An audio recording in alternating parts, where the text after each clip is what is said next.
Welcome to the truth. నేను మానస.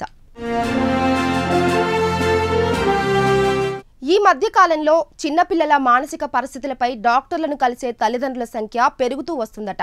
మా వాడికి 3 ఏళ్లైనా సరిగ్గా మాటలు రావట్లేదని ఒకరు, మా పాప పిలిచినా పలకట్లేదని మరొకరు, నా పిల్లలకు ఏం తినాలో ఎలా తినాలో కూడా తెలియడం లేదని ఇంకొకరు, ఇలా అనేక సమస్యలతో డాక్టర్లను సంప్రదిస్తున్నారట.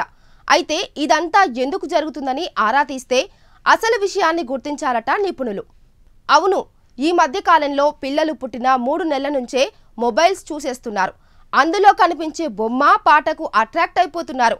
ఇక తల్లిదండ్రులు ఎలాగూ ఇద్దరు జాబ్ చేయాలి కాబట్టి పిల్లల పని త్వరగా పూర్తి చేసేందుకు మొబైల్ యూజ్ చేస్తున్నారు. స్మార్ట్ ఫోన్లో యూట్యూబ్ లేదా ఏదో ఒక సోషల్ మీడియా యాప్ ఓపెన్ చేసి పెడితే చాలు, అక్కడ వచ్చే వీడియోలు చూసుకుంటూ అమ్మా నాన్న ఏది పెట్టినా తినేస్తారు ఆ పిల్లలు. అసలు ఏం తింటున్నామనే ఆలోచన కూడా ఉండదు, పెట్టిందల్లా మింగేస్తారు. దీనివల్ల పిల్లలకు మోటార్ స్కిల్స్ డెవలప్ కాకుండా ఉండే ప్రమాదం ఉందని నిపుణులు హెచ్చరిస్తున్నారు. వారితో ఆడుకునే తీరిక అసలే ఉండదు కాబట్టి ఓ కార్టూన్ ఛానల్ పెట్టేసి ఎవరి పని వారు చేసుకుంటారు.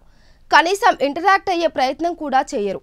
ఇలా రోజులు గడిచిపోతుంటాయి. కనీసం పడుకునేటప్పుడైనా కథ చెప్పడమో పాటలు పాడుతూ జోకొట్టడమో చేస్తారా అంటే అదీ లేదు. ఓ మొబైల్ ముందు పెడితే దాన్ని చూసి చూసి ఛార్జింగ్ అయిపోయాక పిల్లలే పడుకుంటారు, లేదంటే మరోసారి ఏడ్చి బజ్జుంటారు.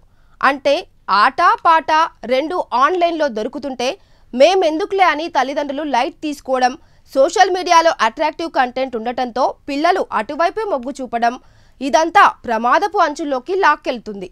నేను కంటాను, ఆన్లైన్ పెంచుతుంది అన్నట్లుగా మారింది తల్లిదండ్రుల ధోరణి.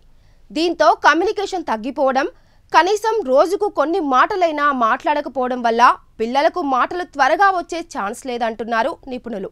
అసలు వారికి నేర్పేందుకు ప్రయత్నం జరగనప్పుడు ఫలితం ఆశించడం కూడా తప్పు. ఇక గంటల తరబడి ఫోన్లోనే ఉండటం వల్ల పిల్లలు అవే ఊహల్లో ఉండే ఛాన్స్ ఉంటుంది. ఒక్కోసారి పిలిచినా పట్టించుకోరు, ఇంకొందరు అటెన్షన్ కోల్పోతారు.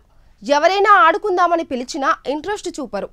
మొబైల్ వాడకం ఎక్కువైపోవడం వల్ల బ్రెయిన్ పై ఎఫెక్ట్ పడే ప్రమాదాలు కూడా లేకపోలేదు.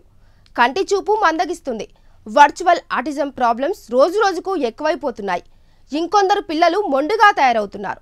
అయితే ఇదంతా నిజమే, కానీ ఇప్పుడున్న టెక్నాలజీతో పోటీ పడాలంటే మాత్రం సెల్ ఫోన్స్, టాబ్లెట్స్ అవసరం అనేది కొందరి అభిప్రాయం. కానీ పిల్లల్లో ఎదుగుదల లోపాలు వస్తాయనేది నిపుణుల సూచన. ఏదేమైనప్పటికీ అతిగా తింటే ఆహారమైన విషంగా మారుతుందన్న విషయాన్ని నేటి పేరెంట్స్ గుర్తించాలన్నమాట. ఇది ఈనాటి ది ట్రూత్. ఇలాంటి ఇంట్రెస్టింగ్ టాపిక్స్ కోసం చూస్తూనే ఉండండి Prime9 News.